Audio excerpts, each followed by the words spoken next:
Welcome back to YouTube channel, where today we uncover another astonishing tale from the world of rare coins, and this time, it's about a coin that most people would overlook without a second thought. But hidden in plain sight, one particular 1997 P5-cent coin turned out to be a historical marvel, eventually reaching a jaw-dropping value of $92 million. That's right, what once jingled in pockets as mere spare change has become one of the most talked about numismatic treasures in history. And the story behind it is just as incredible as its value. It all started in the late 1990s, a time when coin collectors were mostly focused on older, more established rarities. No one expected a relatively modern nickel to make headlines, let alone become a subject of obsession for historians, collectors, and even government officials. But fate has a funny way of rewriting the rules when you least expect it. In the case of the 1997 P5-cent coin, everything began with a routine transaction in a sleepy Pennsylvania town. A local hardware store owner named Harold Fenton received the coin in a roll of change. Something about it caught his eye. At first glance, it appeared just like any other nickel, Thomas Jefferson's profile on the obverse, Monticello on the reverse, with the usual inscriptions. But as Harold rolled it between his fingers, he noticed the luster was unusually sharp, even for a coin that was supposed to be in circulation. It had a certain brilliance, a depth of detail that seemed off, not counterfeit, not altered, just different. Curiosity piqued, Harold set the coin aside. Days passed. Business went on. But the nickel kept calling to him. Eventually, he brought it to a local coin dealer, who initially dismissed it. But Harold insisted. After examining it under magnification, the dealer noticed something strange. The composition of the coin didn't quite match other 1997 nickels. He tested it further and found out that this particular coin was struck on a planchet not typically used for nickels at all. That's when things started to get serious. What followed was a chain of events that no one could have predicted. The dealer reached out to a well-known numismatist in New York who confirmed the anomaly.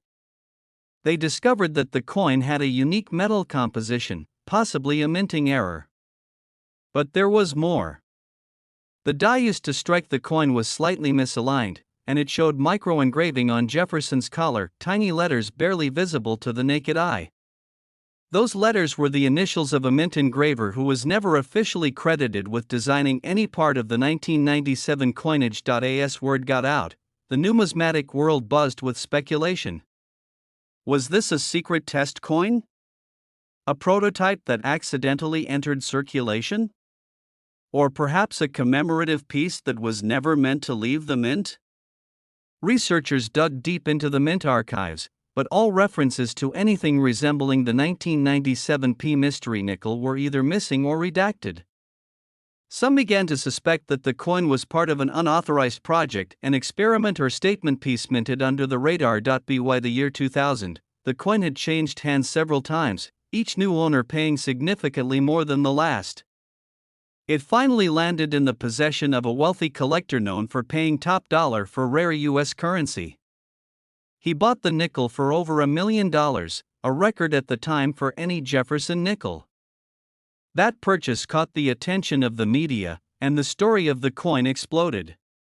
TV crews, newspaper reporters, and even documentarians flooded the small towns and coin shows where the coin had traveled. Everyone wanted to understand why this specific nickel was so valuable, but the mystery only deepened. Independent labs tested the coin and discovered that the alloy included trace elements not found in any standard U.S. mint composition. Rare earth metals, ones that were not only expensive but difficult to work with, were somehow present. This suggested high-level experimentation, perhaps even a top-secret government project. That theory gained traction when a retired mint employee anonymously claimed that during the mid-1990s, a group within the mint had been tasked with designing a tamper-proof coin that could be used in future technology, one that could be tracked or embedded with information using metallic signatures. It was a bold claim, one that bordered on science fiction. But the presence of those rare elements gave it weight. Coin experts now considered the 1997 P nickel not just an error or anomaly but a relic of a hidden program, possibly the only surviving artifact of an abandoned initiative. That narrative drove prices even higher. When the coin went up for auction in 2010, the final bid shocked the world. $92 million. It was purchased by an anonymous buyer operating through an offshore account, and the coin disappeared from public view.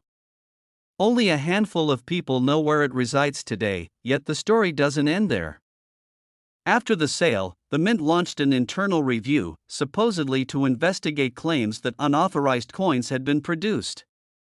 They found nothing conclusive, but several employees were mysteriously reassigned, and records for certain production batches were sealed. Some believe the government knows far more about the coin than it's willing to admit. Others believe the coin was part of a much larger, now abandoned experiment in currency innovation. Collectors, of course, began scouring their own 1997 P nickels, hoping to find similar traits. Some coins were found with slight variations, but none matched the original's composition or engraving. Rumors spread of additional coins in private hands, hidden away by early insiders who understood their value long before the public caught on. Over the years, treasure hunters have explored old mint facilities, contacted former employees, and even sifted through bank bags of nickels hoping for a miracle. But the original coin remains singular in its mystery and value. And then there's Harold Fenton, the man who first discovered it. He never saw a dime from the auction. In fact, after selling the coin early on, he returned to his normal life, running the same hardware store. He's been interviewed many times but maintains he never expected the coin to be so valuable. "It was just a feeling," he once said. Something about it didn't belong.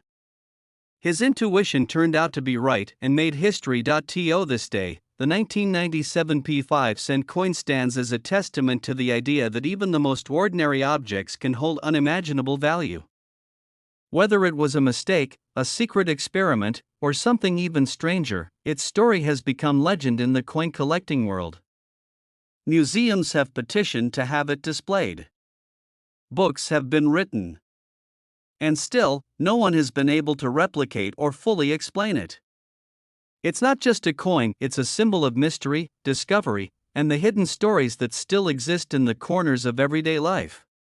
Last 1979 coin. Welcome back to YouTube channel, where today we dive into a truly remarkable tale from the world of numismatics.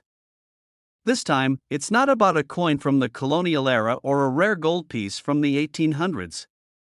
Instead, we focus on something that many people have held in their hands, spent at vending machines, or tossed into a change jar without a second thought. But one specific 1979 5-cent coin would go on to become one of the most valuable pieces of U.S. currency ever discovered, eventually selling for a staggering $92 million. Its journey from pocket change to an object of historical significance is filled with mystery, intrigue, and a series of unexpected events that took the world by surprise. It all began on a chilly evening in Minneapolis, Minnesota. A retired machinist named Gordon Wilkes had a peculiar habit. Every Friday, he would withdraw a modest amount of cash from the bank, pay for his weekly groceries in cash, and then go home to sort through the change. His basement workshop had a sturdy oak table with magnifying glasses, coin reference books, and a well-worn notebook filled with notes about mint marks, dates, and oddities he had collected over the years. Gordon was not a professional coin collector, but he had a passion for American history and a curious eye. One evening, as he emptied his change onto the table, a dull-looking 5-cent coin caught his attention. It wasn't shiny or flashy. In fact, it was worn, as though it had been in circulation for decades. But there was something about the way Jefferson's profile caught the light that made Gordon reach for his loupe. What he saw under magnification puzzled him. The details on the obverse were slightly off. Not counterfeit, but subtly different. Jefferson's eye had a sharper curve, the collar of his coat seemed more defined, and there was a strange mark near the rim, something that looked like a microscopic engraving that didn't belong. Turning the coin over, the image of Monticello was crisp, almost unnaturally so. But what truly shocked him was the date. The coin was clearly stamped 1979, with a small P mint mark beneath it. Gordon had dozens of nickels from that year, but none looked quite like this. He compared it against his collection, consulted his books, and after hours of examining it from every angle, he was certain this coin was different. It wasn't just a case of wear or damage. Something was fundamentally unique about this nickel. He placed it in a plastic case and labeled it 1979 Anomaly. 4 weeks, it sat untouched. But Gordon's curiosity got the better of him, and he decided to reach out to a local coin shop run by a former grading expert named Eliza Mendez. She was known for her meticulous attention to detail and had helped identify several rare coins over the years. Eliza took one look at the nickel and furrowed her brow. She ran tests, weighed it, examined its metallic composition, and finally called in a favor from a friend at a major auction house. The friend confirmed something stunning. The 1979 5-cent coin that Gordon had stumbled upon was not minted on standard nickel-copper alloy. Instead, it appeared to have been struck on an experimental planchet composed of a platinum-palladium blend. That alone made it extraordinarily rare. But there was more. Further analysis revealed nanoscopic etchings around the rim that weren't just decorative. They were coordinates. Coordinates that pointed to an isolated region in Nevada, near a decommissioned military facility. The story exploded from there. Once word got out that a seemingly ordinary 1979 nickel contained mysterious etchings and was struck on an exotic metal, interest in the coin surged. The press dubbed it the Nevada nickel, and conspiracy theorists went wild. Some believed it was part of a secret government project to embed data in coins for tracking. Others said it was a message from within the mint, possibly from a whistleblower. Theories ranged from the plausible to the fantastical, but everyone agreed on one thing: this coin was not supposed to exist. The U.S. Mint remained tight-lipped, offering only a generic statement that no such planchets were ever authorized for 5-cent coins in 1979.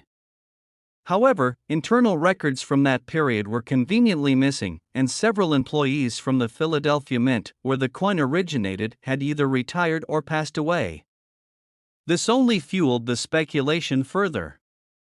The rare metal content, the mysterious markings, the precision of the strike, it all pointed to a prototype or a rogue experiment. Collectors were divided. Some saw it as the ultimate error coin. Others believed it was a deliberate creation, a one-of-a-kind piece meant to test new technologies. When the coin went to auction, the bidding war was fierce. Representatives from private collections, museums, and even foreign governments joined in. Everyone wanted the Nevada nickel. The final bid came from a mysterious figure known only through a numbered LLC registered in Luxembourg. The amount? $92 million.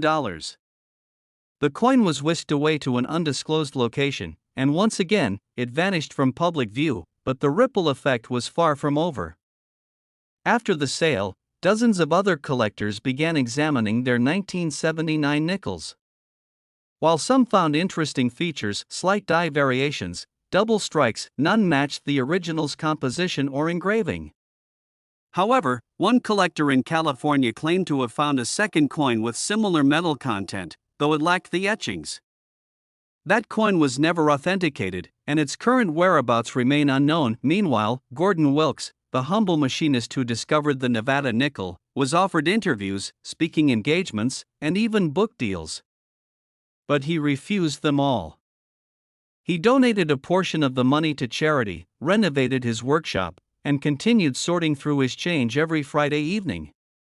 He once said, "It wasn't about the money. It was about the mystery." That little coin had a story to tell, and I was lucky enough to hear it. There's something undeniably captivating about the idea that a small, worn nickel could be worth more than most houses, cars, or even private jets. But that's the magic of coin collecting. History, mystery, and chance all wrapped up in metal. And in the case of the 1979 5-cent coin, the story is still unfolding. Some believe more coins are out there, waiting to be found.